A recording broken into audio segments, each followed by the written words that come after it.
Okay, good morning and welcome to Iyun with Benzion, Kesubos, Beis number 62. I want to talk today about Mechila of the wife. A wife has the right, apparently, it seems from the Mishnah, to forego her Ona, even though she's promised Onasa Minat Torah. And the Mishnah on Samich Aleph Amud Beis delineates, depending on the man's job, how often he's obligated to be with his wife, the bare minimum of being with his wife, just have intercourse without foreplay and without orgasm for the woman. We'll talk more about that in the coming days.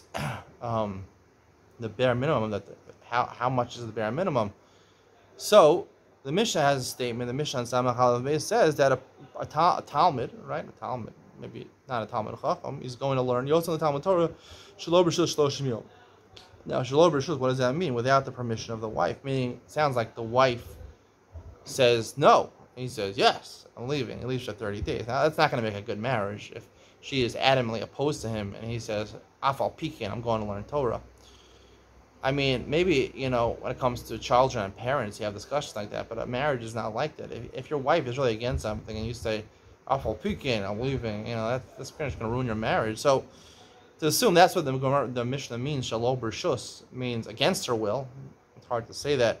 But the Gemara really seems to understand like that. At the bottom of Samach Aleph Beis, we started today's daf with B'Reshus Kama.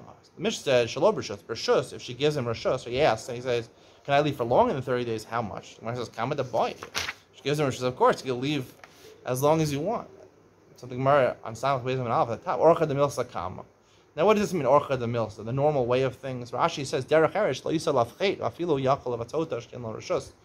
Right? Orcha de Milsa means normal people, normal decisions, normal, even if he's able to lefatosa, to seduce her, or to trick her, or to appease her, or appeal to her, and say, don't worry, it's not going to be so long.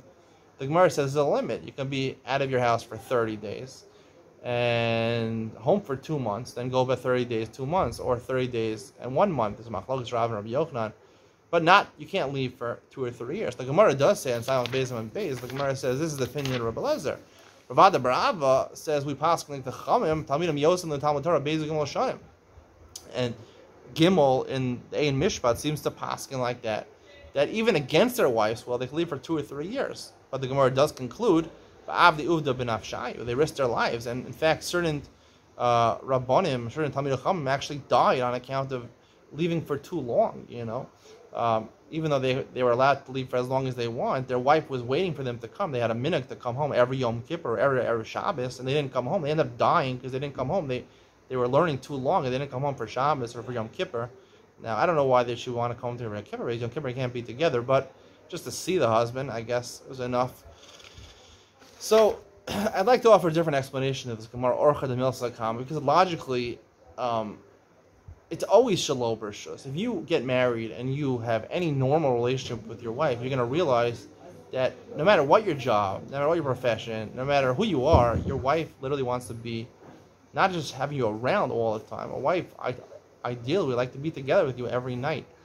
This is the way women work. They want intimacy every night. Now, obviously, the reason the Torah does not grant that to them is because men have jobs and they work hard. And the harder your job is, and the more it takes you away from home, and the harder it is for you to have owner, you're not obligated in something which is beyond your strength, beyond your means. You're not able to be together with your wife. But ideally, if it was up to the woman, she would want it every night. So it's hard for me to understand that Rabbi Lezer, who is the Mekel, is the Machmir one. The Chacham say you can go 2 or 3 years against Shelo B'Reshus. He says you can just go 30 days against her will. If she says no, she's from a mono-Orthodox family, the Atilami family, or whatever, mono-Orthodox family. She doesn't know the Gemara so well. Husband says, yeah, he's a Haredi guy. He says, no, listen, I got the Gemara, Lezer, Shelo B'Reshus. I'm leaving Afal Pike. It's not going to be a good marriage. The marriage is not going to go many places. It's going to be the worst Shalom bias in the world. You got to work things out. You got to communicate with your wife. I think that's what the Gemara originally thought. That's the Gemara saying. That's the Shach with Harry of the Gemara. The Gemara says, the Gemara thinks Shelo B'Reshus, which is what sounds like Shelo B'Reshus against her will, and the Gemara asks B'Reshus Kama. So if she gives him Reshus, how long could he leave? Kama the boy, of course he could leave. So then the Gemara says Orcha de Milsa Kama, meaning come. Let's be normal. Derech Eretz. What's normal people? Let's think about normal human beings, normal women, normal men. We're not talking about the Tzadkanios, Nashim Tzadkanios, We'll talk about that in a second. But most people, almost all people, almost all women are not going to want him to leave. So the Gemara adjusted. And I think when the Gemara is answering Orcha de Milsa, the Gemara is phrasing Shalom Rishus, reinterpreting Shalom Rishus, meaning even if she gives him Rishus, it's always Shalom Rishus, right? That's what the Gemara is saying. It's always Shalom Rishus. Orcha de Milsa, right? That's what he was saying in the Mishnah. He wasn't saying there's two halachas. There's a halacha that if she doesn't give you Rishus, you can go for 30 days. And if she does give you Rishus, then you can go for, you could technically go for as long as you want, but normally you should only go for a month. No, the Gemara is reinterpreting the Mishnah. Shalom Rishus means it's always against her will. Even if she gives you Rishus, it's not a matter of, if she doesn't give you Rishus, you can't leave. You have to stay home. If she gives you Rishus, it's going to be Shalom Rishus. It's not what she wants. She doesn't want that. Her mechila is not a mechila. You can't trust the mechila of a woman. This is really one of the centers of domestic abuse that is so prevalent in the whole world, and even or especially in the Haredi and Yeshivish communities. Domestic abuse is rampant.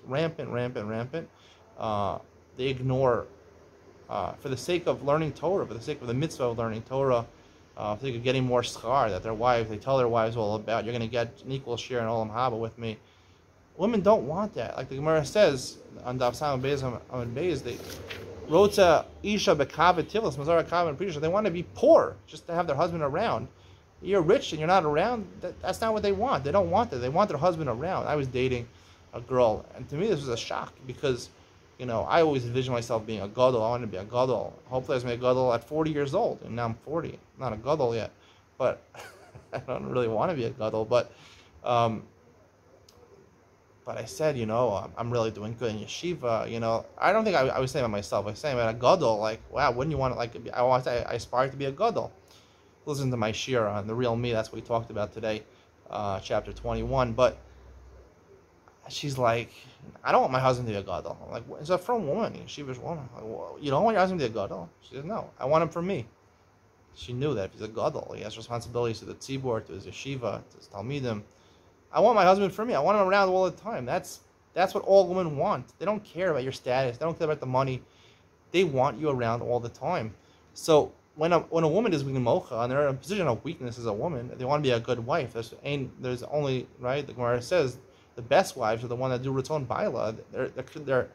They're told in seminary, your husband should be learning. You should do whatever your husband makes your husband happy. Especially is learning. You should be as flexible as possible. So I think that's what the Gemara is saying. Orcha de Milsa, the Gemara, no. Relezer meant Shalom Rishus. Even if she gives him Rishus, it is Shalom Rishus. It's not what she wants, but you have the ability for learning. You can go away for a month, not more than that. Now the Chum say on Tal Bezim Beis 2 or 3 years, but the Gemara being examples, Avdi Uz ben Ashaya admits the Gemara that it's Sakanat Avashos. Not only are you going to ruin your Shalom Bayis, you might actually die because of it, because you're destroying her life. I mean, you go away for your wife for a whole year at a time and come back one time in Yom Kippur. I mean, seriously, it's not any marriage. And these stories of these Rabbanim going away for 12 years. I'll tell you Rabbi Kiva tomorrow, but 12 years. Imagine that they didn't recognize their children. I mean, this is not normal. It's not human. It's not human. It's domestic abuse at its highest level. I mean, this is the worst possible thing. The Gemara says over here on the top, the Gemara says a question. If he was a chamor of an asa gamel, he was accustomed to being a donkey driver, where he was home for the Mekayim Ona once a week, and he wants to be a gamel. He wants to get a better paid profession. Right? He wants to be a camel driver. You get more money, but you're only home once every 30 days for Ona. So the Gemara answers, he can't do that. So Rashi says, asa gamel. This is like shu chamor mal asas gamel shelo b'rishos. He says the entire discussion of the Gemara is against her will, right? She says, I don't want to be a gamel. And the Gemara says, can he do it? And the Gemara says, you can't do that. I would say no, even if she says that, a woman's mechila is not a mechila. You can't be mochel and ona. A woman can't be mochel. She's not telling you the truth. She's told in seminary, she's told to be a good woman, to do Ratzon Baila. But this is the most primal thing to a woman in marriage, to have her husband around, to be intimate with her husband. She can never be mochel on that. Sometimes you have to leave. You have to earn money. You have to learn Torah. But it has to be within reason. If you go overboard, that is not Ratzon Baila. You will not have Shalom Bayis. You won't have a marriage at all. And you'll risk your life also. Hope you enjoyed today's share. See you in the next one.